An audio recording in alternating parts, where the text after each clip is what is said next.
The Set Theory Guide for Artists podcast.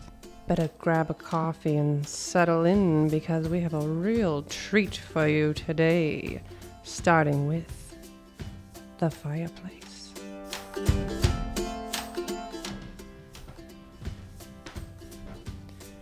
Immediately after the miracle of the table of contents, the artist went to an office supply store and bought 7 reams of paper. Do you think this is enough? We don't know how long the book will be. Do you think we look suspicious buying all this paper? No, it's fine. We're artistic. After they secured the paper, they got more supplies: water, tea, snacks, and extra blankets and pillows. The artist set up a study zone by the fireplace in the studio where we first saw the artist and her blank canvas, which is still blank. They unwrapped the reams of paper and set the blank paper in neat piles on the ground and situated themselves between the paper and the fireplace. What should we do? Watch the paper until the book appears? We all stared at the paper piles for a while, but of course that didn't work. Let's watch the fire and talk about something else. We watched the fire and we watched the light reflect and bounce in the artist's eyes. We are content listening to their laughter and conversation. You know who's a really good artist? Who? Van Gogh. Oh yeah, he's the best. Those trees. As soon as the man said trees, we all heard the rustling of paper, and in the first pile was Chapter 1, Part 1 of the book. They had the rest of the day and most of the weekend to read about infinity by the fireplace. After the man left, the artist was alone again and was looking fondly at some of the notes from the weekend. Is Alpha Omega inaccessible? She started to focus again on her future and what to do next when she flipped the paper over and saw a note from the man. Where would you want to be most in the world? She wasn't sure if she had a specific answer to the question. Or did she? But how can I? Well, there are a lot of paths. I wonder if she thought she'd be doing this a year later.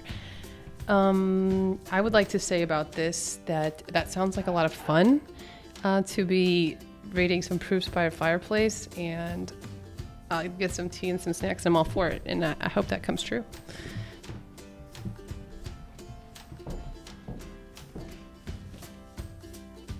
Chapter 1, Part 2. Starting with the one and only Aronszajn trees.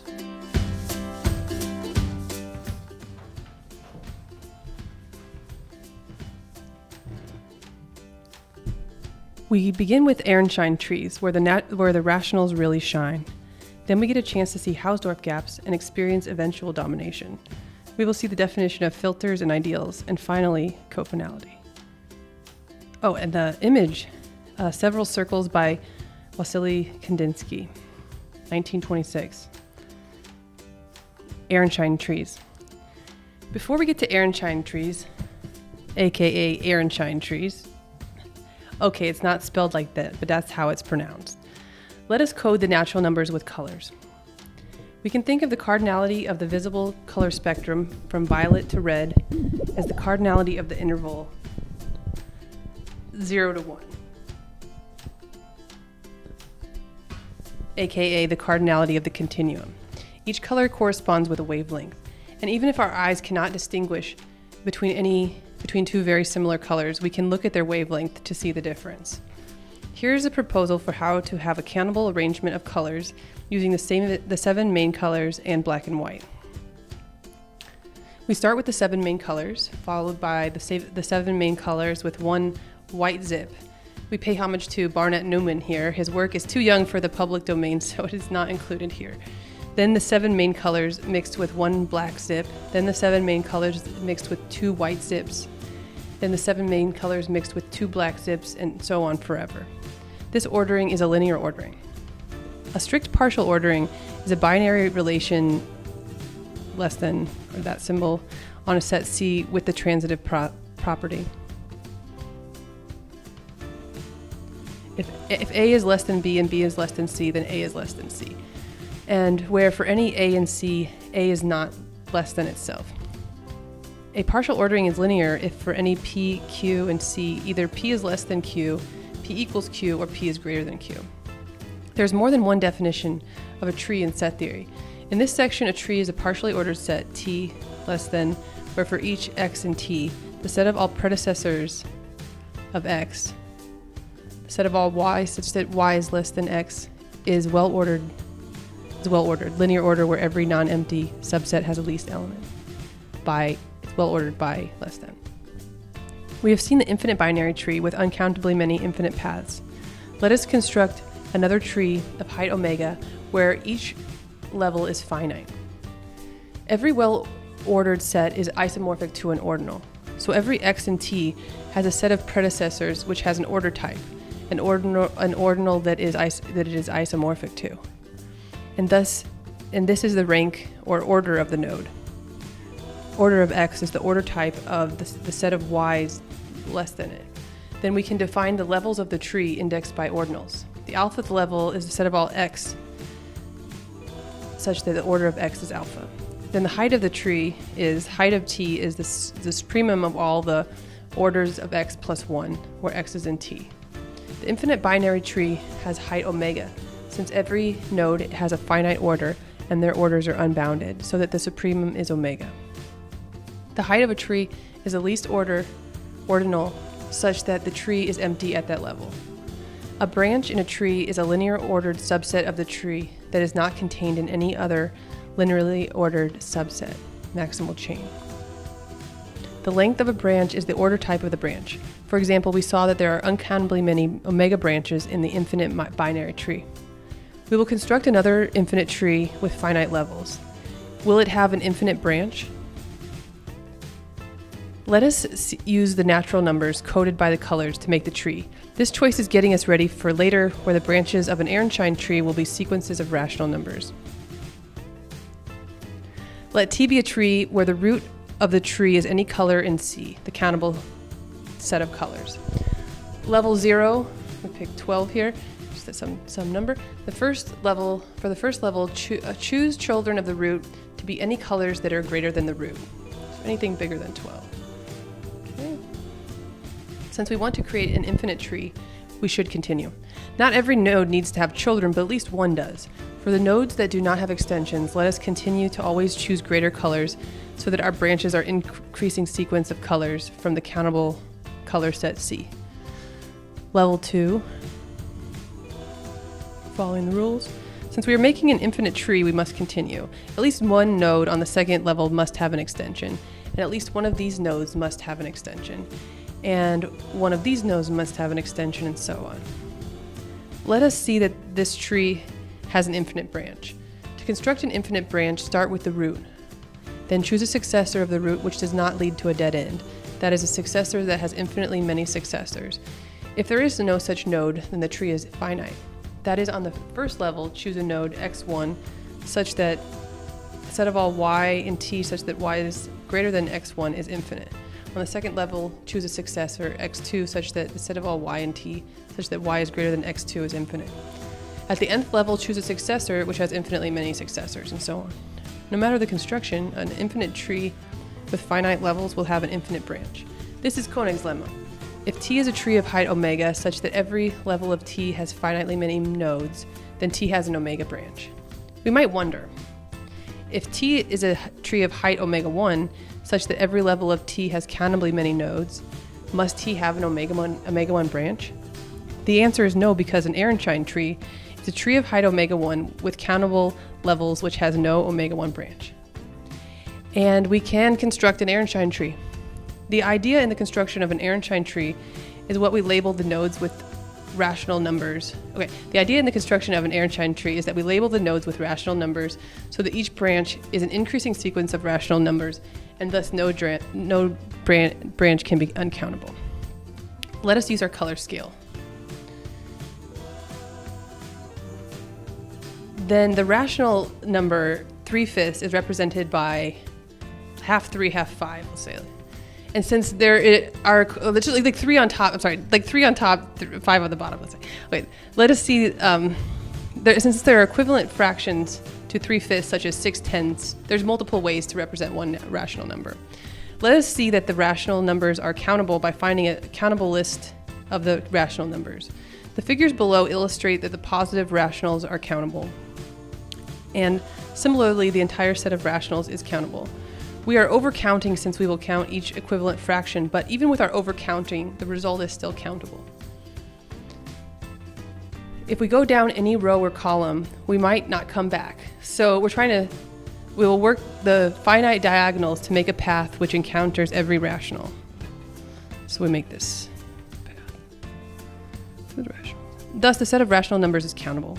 Therefore, when we construct an Aronszajn tree, where the branches are increasing sequences of rational numbers, we cannot have an uncountable branch. An Aronszajn tree is a tree of height omega 1 which has countable levels and no uncountable branch. Constructing an Aronszajn tree. Let the 0th level of the tree be u sub 0 is this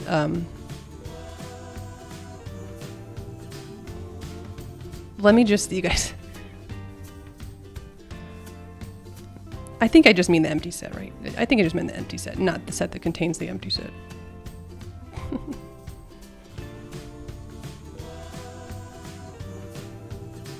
Oh, I'm sorry. I'm so sorry. I'm not understanding my own.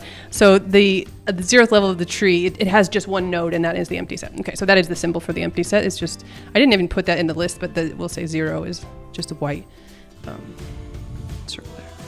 Okay. For the first level, extend all positive rational numbers.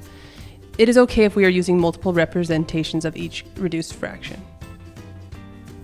So u sub 1 is the set empty set R, where R is it's just all the rationals, all the positive rationals. For the second level, extend each x in U1 by all rationals greater than it. So the second level of the collection of sequences. So x2 is x adjoin R, where x is in U1, R is a positive rational, and R is greater than x. Like we did for the conics. For the third level of the tree, extend each x in U sub 2 by all rationals greater than it. So the third level is a collection of all sequences. U sub 3 is x adjoin R, x is in U2, R is positive rational, R is greater than x. This tree might look finite, but below each node there are infinitely many nodes. We define the levels of the Aronszajn tree by transfinite induction. Transfinite induction is like induction on the natural numbers, but it is on the ordinals, and so we must also consider limit stages. Let's continue the construction of the finite levels. Given level u sub n, let u sub n plus 1 be the set of all x adjoin R, where x is in u sub n, R is a positive rational, and R is greater than x. Be all the rational extensions of every node in u sub n. So u sub n plus 1 is all the rational extensions of every node in un. If u sub n is countable, then u sub n plus 1 is countable, since each node in un has countably many rational extensions, since the rationals are countable. Also, each level u sub n constructed so far has the property that for every k less than n,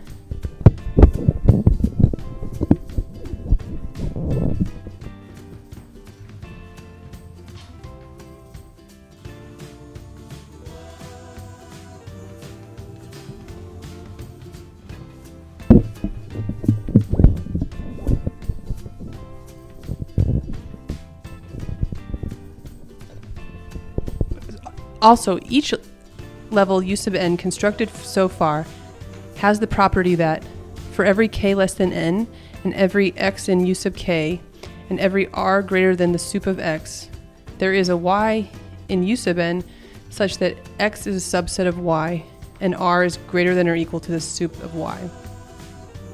So far, our nodes are finite sequences, but at later stages, we will have to think about supremums of infinite sequences of rational numbers. For example, let n equals 4, and consider our node 1/2 on the first level of the tree. Take any rational number greater than 1/2, such as 1. The midpoint between these two numbers is 3/4, and we can continue in this way to make a sequence of any length that will still be below 1. Suppose we want to make a sequence of length 5. We could do empty set 1/2, 3/4, 7/8, 15/16.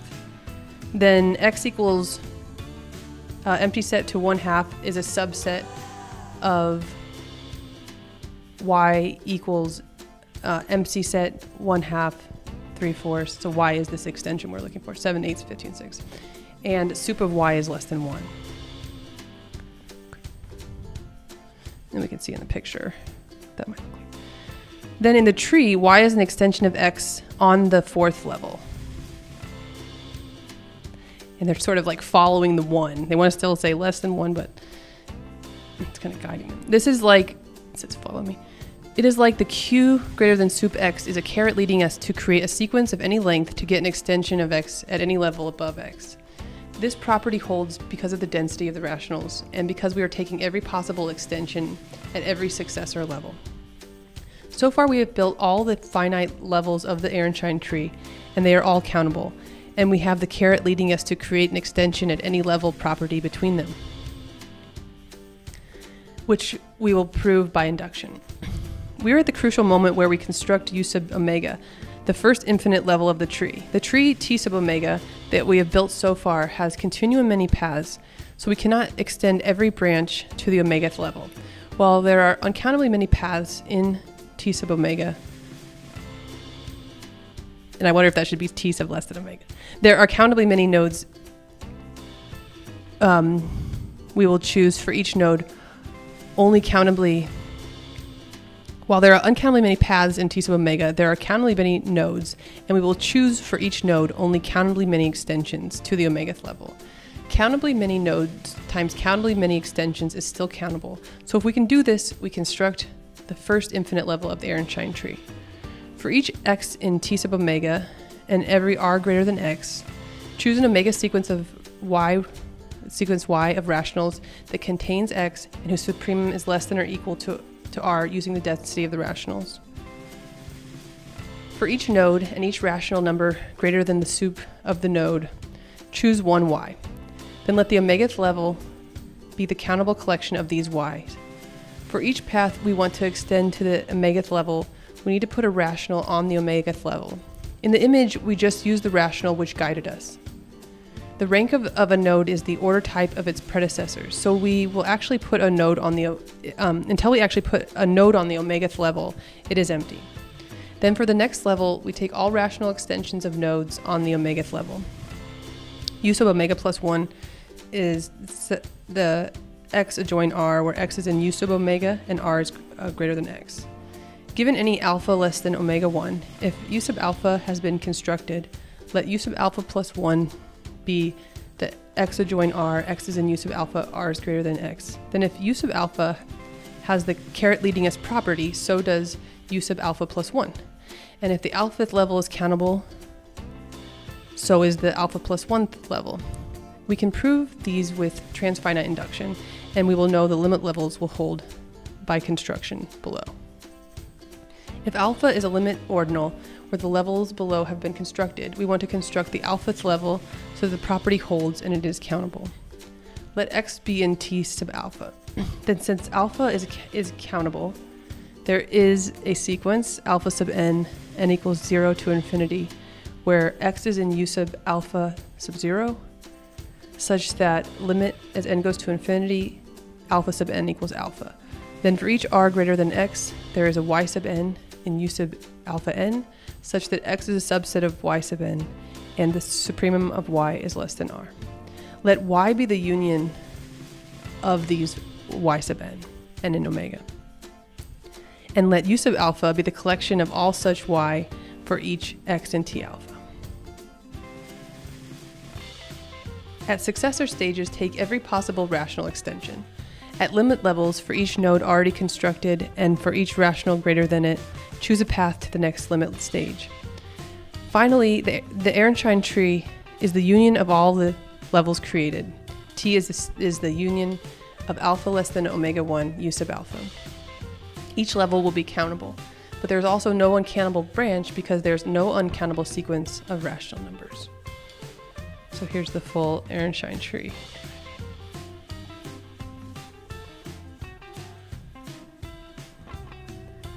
Big idea. We lay down the tracks for every possible route at successor steps so that for each node we can choose countably many paths to extend to the limit when we get there. In the end, we get a tree of uncountable height with countable levels and no uncountable branch. There is a large cardinal property inspired by Koningslemma and Aronszajn trees called the tree property. A cardinal kappa has the tree property if any tree of height kappa with levels of size less than kappa has a kappa branch. We have seen that omega has the tree property while omega 1 does not have the tree property. Okay, so I'd like to say for this section, I was really excited to do this section, but the first time I gave a talk like at a set theory seminar when I was in grad school was I gave a talk about, or maybe one of the first, I gave a talk constructing an Aleph 2 Aronszajn tree, which depends on if it holds, if you can get one if CH holds, or maybe GCH, sorry. So this was along the way, I had to look at this proof to figure out the Aleph 2 proof. And this proof is ENIAC. And I would say that I really like Aronszajn trees or trees of any kind, and like colors. I've always wanted to like make or just talk about how the reals are the colors are uncountable. Like the colors are the continuum of colors. It's just like the same size as the real. I just want to like say that in a book or something. So I made these, and also the rationals. It was hard to make these. They took forever because I just did everything by hand. And I would like to say that when I was at the University of Kansas, I couldn't remember if it was Kansas University of Kansas. Yeah, I was KU. I got a master's in math there, and there was a room there that was we called it the Aronszajn room. We called it the Aronszajn room or something like that. And it was a room where there's this blackboard, what we called Aronszajn, wrote on this blackboard. It was like preserved blackboard. So I've written on the blackboard that Aronszajn, and it's actually pronounced Aronszajn. I had no idea who Aronszajn was or anything like that when I was getting masters. When I was studying my masters, I liked complex analysis, and so later when I started studying set theory, I saw that name again. I was like, what? That's so familiar. But then I found out that it's called Aronszajn, and I just felt an immediate connection to it, and so I kind of felt like I was rock star up here with this section, because it's still hard though. It's always so hard to like read the proof and stuff. But so I really like this section and hope you enjoyed it. And we'll see you next time.